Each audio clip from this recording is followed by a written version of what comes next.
Another day, another dollar.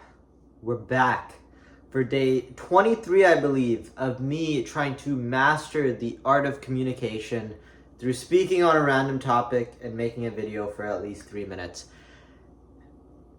And yesterday I talked about leaning into the fear. I am going to speak to one of the first physical feats that I did that really allowed me to lean into the fear. And I spoke to why I started running in a previous video. So I'm going to start talking about my journey towards my first ever half marathon.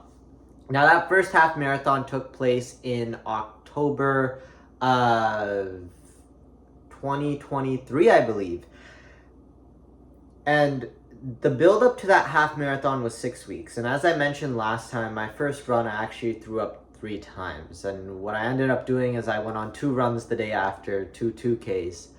And I did not have a structured plan at all. I just ran to run and I just had time on my feet.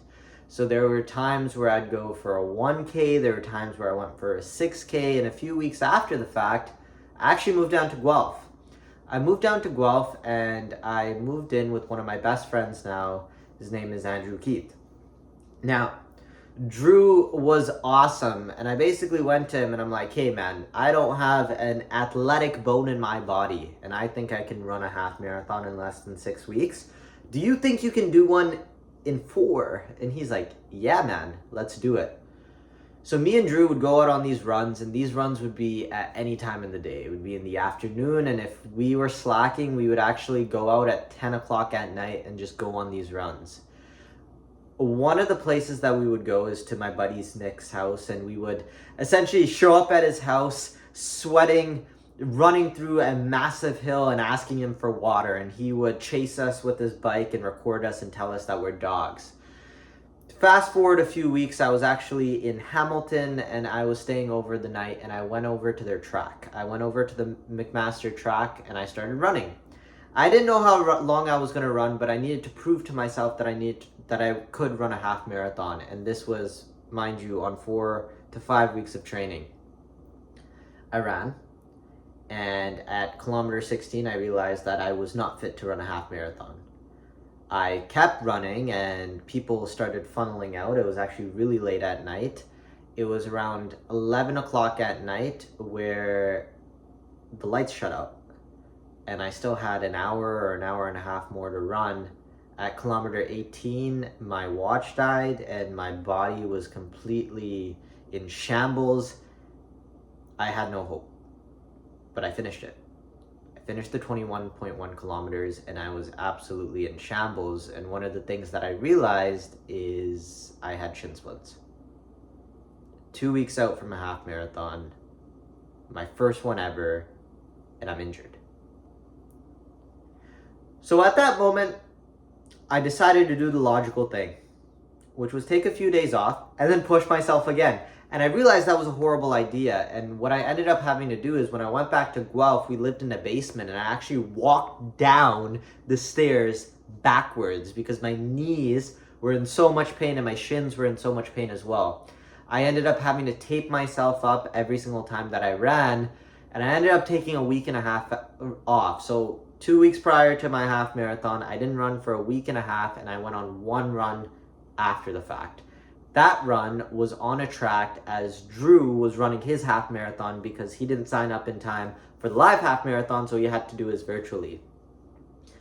I run one of the fastest times that I ran ever at the time. I think it was 3K, and I was doing it while Drew was running his half marathon. And the day of the half marathon, I felt like absolute crap.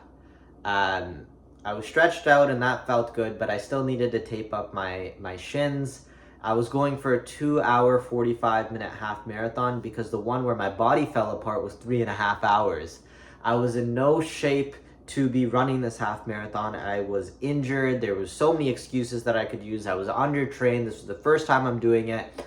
I didn't have a pacer. There wasn't any proof of concept of me doing something of this feat other than the fact that I went on a track and did it a few weeks prior. So then my mind started shifting and I was like, maybe I can do this.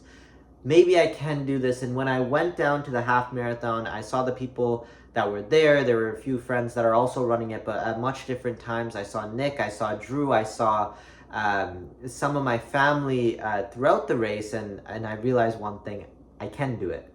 And I can do it because I was a part of a bigger community. It was bigger than myself. And when we define community, and I'm going to go back to the Simon Sinek quote, it's a group of people that are looking to work towards something and to better themselves. So long story short, I go out on this half marathon and there's random people cheering me on. There's my family cheering me on halfway through, and I pop that corner, and that's the fastest I've ever ran. At the finish line, there's people cheering me on, and I realized to myself, when I looked down at my watch, that I was going faster than I've ever ran, especially at this distance.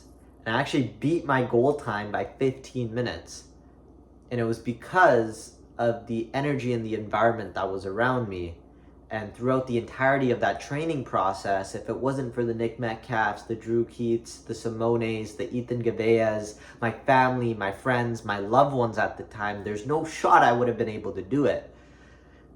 So with this, I'll say this: if you want to go somewhere fast, go alone. But if you want to go somewhere further, do it with people around you, and specifically do it with the community, a group of people that's bigger than two, that is working towards bettering themselves. Thank you.